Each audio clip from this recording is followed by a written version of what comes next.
Hi everyone, I'm Dr. Shirazi, a board certified dermatologist. Welcome back to my YouTube channel. Lately I've been getting so many questions about procedures and treatments that help tighten the skin around the eyes. I get a lot of patients that come into the office and they say, I have this crepey skin, I have this loose skin around my eyes, what can I do? Even younger people are asking about what they can do about lines and just to firm up that skin around the eyes. So I thought I would make a YouTube video about procedures and treatments that help tighten the skin around the eyes. Before we get started, don't forget to rate, review, and subscribe, and share this with a friend who might be interested to hear what dermatologists and plastic surgeons recommend for tightening that skin around the eyes. So first of all, that skin around the eyes is thinner, it's more delicate, so it's more susceptible to UV damage. And the biggest factor in collagen loss, honestly, is UV radiation. UVA and UVB will penetrate the skin and break down collagen, elastin, and result in looser skin. So the more sun exposure, the less protection, the more crepey skin, the looser the skin gets, and the faster it gets loose. So that's really, really important. And a lot of people forget to even pay attention to protecting that skin from the sun. So first and foremost, make sure that you're applying a sunscreen or a sun protective product. I love iGlow AM, which has SPF 50. It's mineral based, which means it has zinc and titanium in it. And it has a peptide serum that comes out and hydrates the skin. I use it to depuff my eyes in the morning, but you can also use like lip balms with SPF because that skin is more sensitive and more delicate. A lot of people complain about their skin reacting, their eyelids stinging from sunscreen. I personally love this product because it's also a concealer and it has a little cooling tip with it.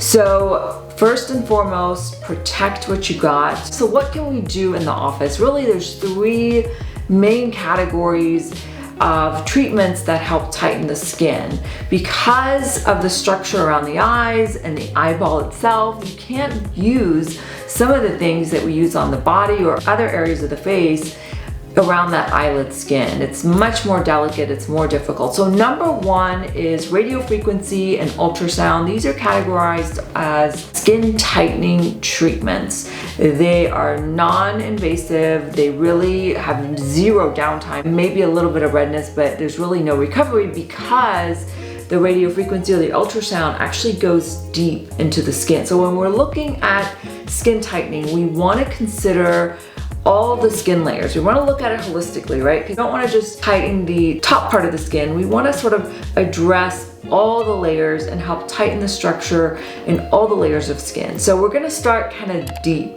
and below the dermis. So the radio frequency penetrates and causes an injury using heat that then triggers this wound response. And wound responses help stimulate new collagen, new elastin. So when you have this done, it takes about 2 to 3 months to see the results.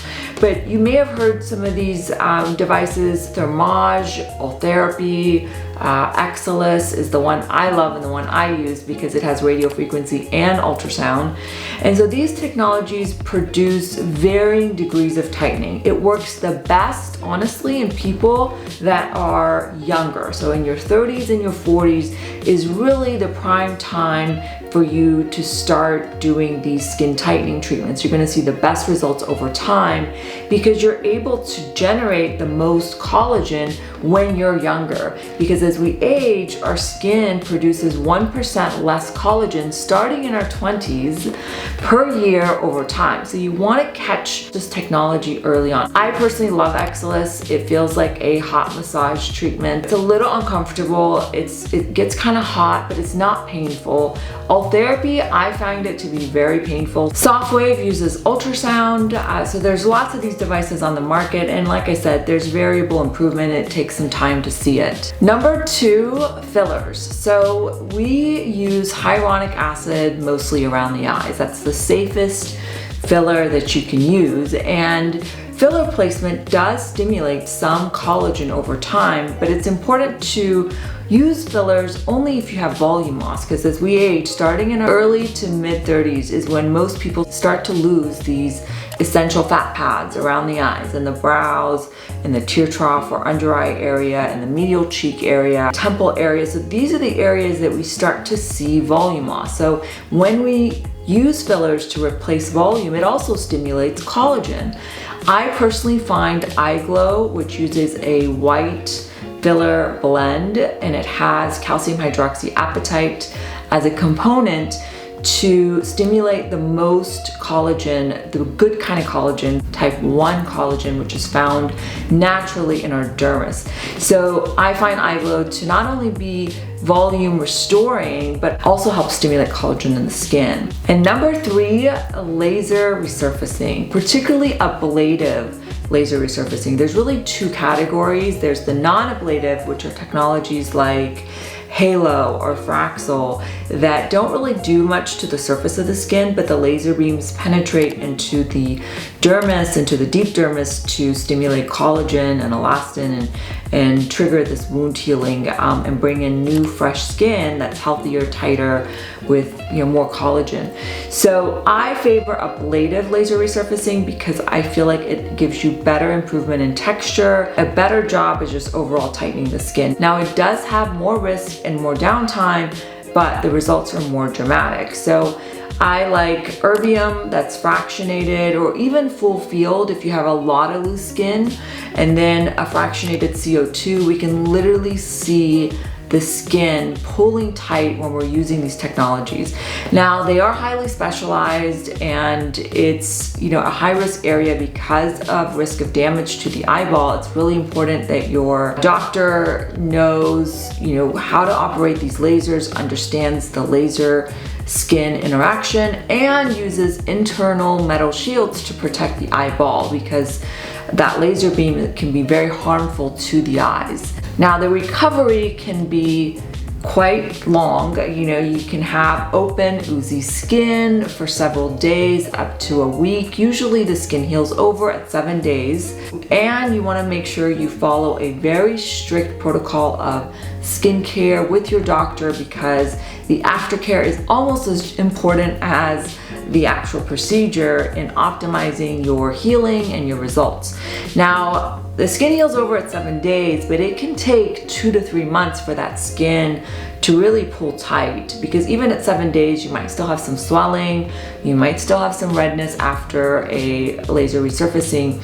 So you have to be patient and give it some time, but there's really nothing that compares to the results that we see from laser resurfacing. Now there's this new technology called Elocore, and that is not a laser. It's basically, it almost looks like a machine gun, honestly. It's like this rapid fire. It looks very graphic and really kind of scary. It's really loud, and it goes in and it removes micrometers of skin, and then it allows the skin to kind of heal in with new fresh skin production. So it does require local anesthesia, but a lot of times I also use local anesthesia for my laser resurfacing. I'm not really sure about that technology. It's relatively new. It's been on the market, I want to say, for about a year, but I know some people at Harvard, like Dr. Matthew Avram, that uses this technology. So it's still relatively new, and so I still favor laser resurfacing if you have a lot of loose skin, you have a lot of that crepey skin. There's really nothing that compares. I mean, look at these before and afters. And so they're great for lighter skin tones. We can also treat darker skin tones, but there's a great risk of hyperpigmentation, and that hyperpigmentation can last for a really long time, and it can be difficult to remove hyperpigmentation around the eyes because that skin is so sensitive. So a lot of times bleaching creams and things can really irritate it, but we can use lasers like IPL to help lighten the hyperpigmentation. But definitely darker skin is much more challenging to treat with laser resurfacing, particularly around the eyes, because of that risk of hyperpigmentation. So ideally you want to use I call it the cold laser, which is the erbium laser. and not the CO2, because the CO2, although it causes a lot of tightening because it causes what dermatologists call coagulation of the skin, and that's when we see that skin pull tight, it can cause prolonged redness and hyperpigmentation if you're darker skin. So I hope that was helpful, guys. Be safe. You never want to use things like threads or Sculptra around the eyes. That is just a disclaimer. I don't particularly like doing microneedling in that area, especially in older patients, because I feel like that's a really risky area. It can cause some tears and some trauma to that skin. I don't find it to be as elegant. All right, guys, thanks for tuning in, and share this with a friend who might also be interested. You can find me on Instagram and TikTok. Until next time.